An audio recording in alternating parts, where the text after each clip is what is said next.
probably heard people talk about conservation.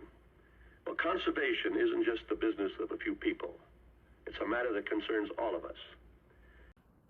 That 1950 video of Walt Disney demonstrates his interest in conservation and sharing its importance with the public.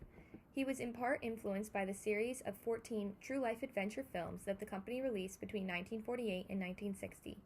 These motion pictures grew out of footage filmed to aid animators in creating Bambi, which was released in 1942.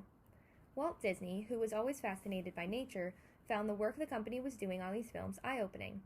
He said, "My interest in these problems has been sharpened by our motion picture production of wildlife subjects and the relation of animal life to all other conservation issues during the past few years."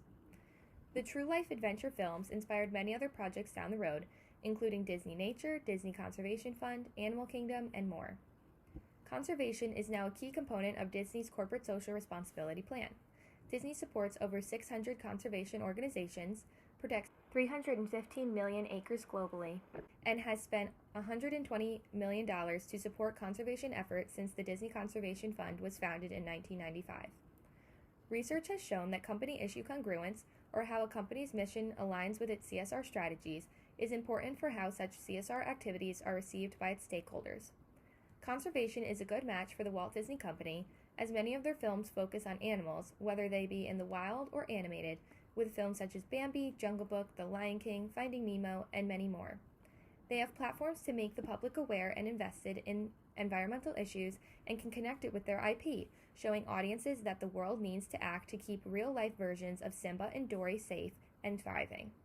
Since the Disney Conservation Fund started in 1995, they have leaned on other parts of the company to help with their efforts. This is part of Disney Synergy, where all divisions work together to support each other's efforts. This is Walt Disney's Synergy map from 1957, showing how each part of the company supports each other. For example, the films in the center of the map provide content to Walt Disney Magazine, and the magazine in turn plugs the films and stars in their issues.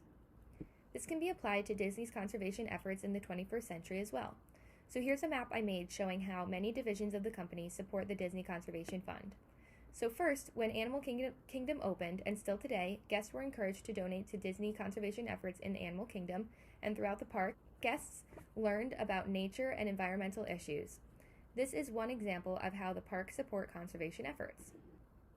In terms of Walt Disney Studios, Disney regularly releases content that has a strong focus on animals and even that discuss conservation, which can start conversations on conservation.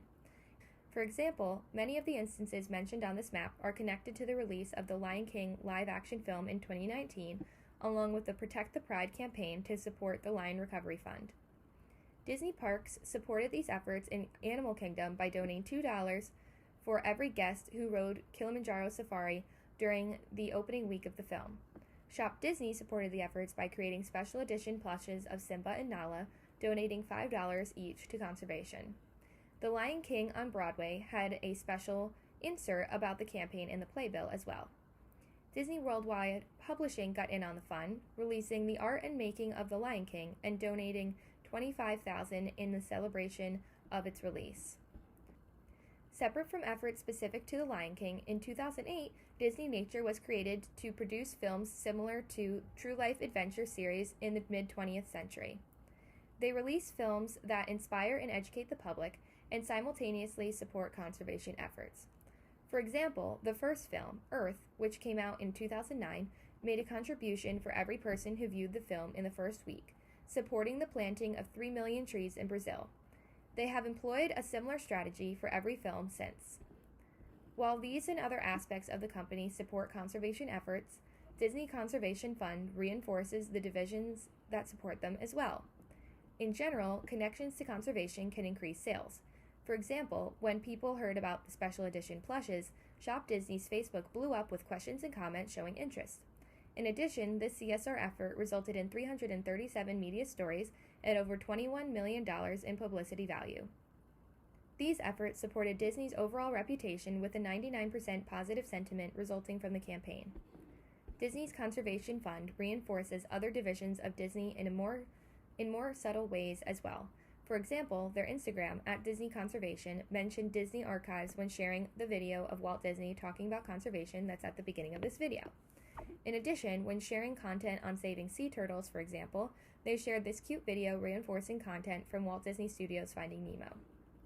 Overall, the Walt Disney Company's dedication to conservation has great company issue congruence and supports the synergy of all Disney's divisions.